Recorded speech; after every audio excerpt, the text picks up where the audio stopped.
Steve, a game at that high level that comes down to the very end against obviously huge plays made by them, huge plays made by you guys. Do you come out of it okay, our guys played well, we got another game, or do you come out of it mad? How do you? It's a big time basketball game. I mean, that's one of the best teams in the NBA, and so are we. That's how I look at it.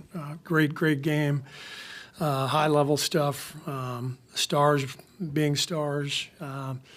We came up short, but not for a lack of effort. A lot of great execution. A lot of stuff that was very impressive, but we couldn't quite pull it out. Is there any kind of late game choices or mistakes you'd like back? I mean, I know there was you guys fouled pretty late in overtime, and I know at end of regulation you took the foul to give, but that took the shot clock off. Is any of that you feel like was a mistake?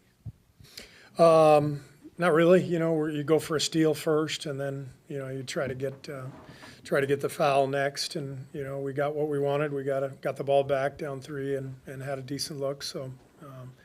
It's like I said, high level basketball game, and both teams played really hard and really well, and we just came up a little short.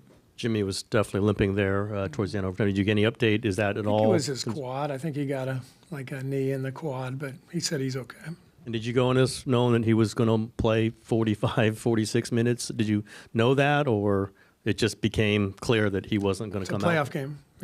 I mean, Harden played 48, Kawhi played 47, Zubac 42, Powell 44, Brandon 43. So when you get to these type games, you tighten up the rotation and you play your guys and you go for it. And was that a direct result that Jonathan's not going to play if the guy he usually subs in for isn't going to come out of the game very much, or was there other reasons why Kuminga did not play tonight? We've just found a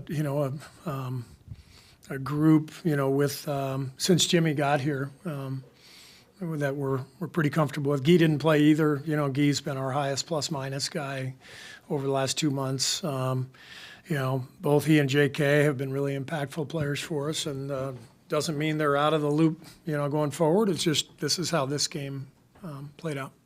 Steve, how hard is it to offset a minus 17 rebounding deficit there, and what are the ways you can do it if it's possible even? I thought that was the part of the game that the only part of the game really that bothered me a little bit. I thought there were 5 or 6 loose balls that we were very careless going after. One hand, I think Moses had one where he just it was loose ball and he tried to retrieve with one hand. A couple times ball was on the floor. We tried to bounce it instead of going in, and it's a great lesson. We'll show those those clips and remind the guys that the ball is gold. The ball is everything, and so we've got to do everything possible to secure the loose balls and the rebounds. How much of that is Zubac's size? Because, I mean, I think in the 4 games you guys played him, he averaged like 16 rebounds a game. Zubac is a load. He's a great player, and they have a really good formula, with the pressure that James puts on you in pick and roll. You're constantly having to play cat and mouse with Zubac. Do you come over and help? Do you stay back? And when you do come over to help, then he's right underneath the basket for the rebound. So they've got a great team. Like I said, I think they're one of the best teams in the whole league. I hope we get another crack at them. You have to very quickly kind of shift your mind. I think you play 2 days from now against Memphis. Early thoughts on that? And, Memphis, a different team, but came in here and beat you in a play-in game a few years ago. I guess how urgent do you feel, getting that 7 seed? Well, we got to turn the page quickly and move on to that game, and so the guys will have tomorrow off. We'll come in and have a walkthrough on Tuesday and ready to roll. And great opportunity to win a game and get into the playoffs, which has been our goal this whole time. You had Jimmy on Kawhi for much of the game. I know Draymond was on him at the end. It was just like seeing those two guys look like they were both at a really, really high motivation, high level, just to see those two particular guys going at it. Pretty impressive, Kawhi, Jimmy, 2 of the biggest, strongest wings in the league, both superstar players. James obviously had a monster game. Steph had a monster game. It's just incredible basketball.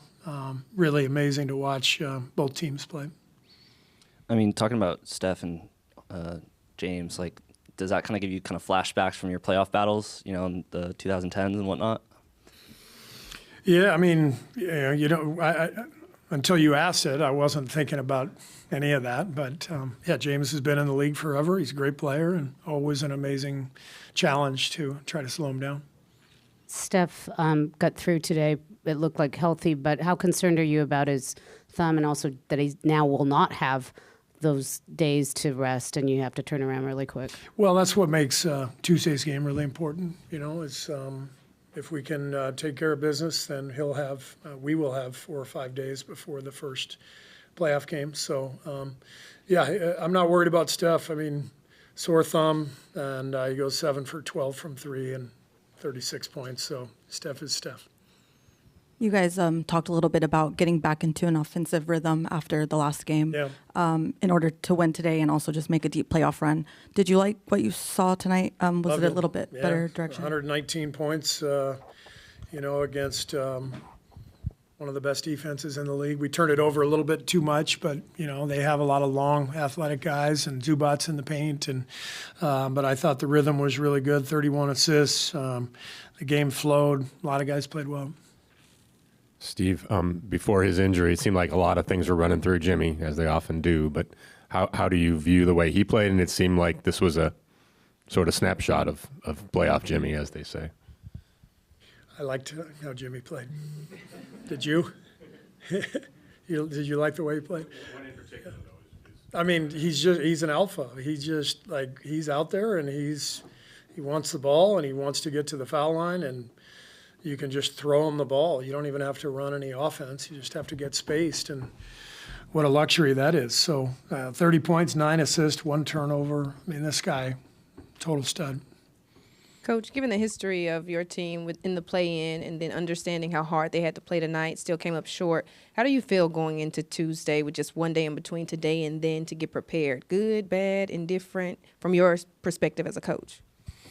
The play-in games actually don't exist. There's no record of any play-in games. The stats don't count. I don't remember anything about being in the play-in game in the past. It vanished from thin air after they happened.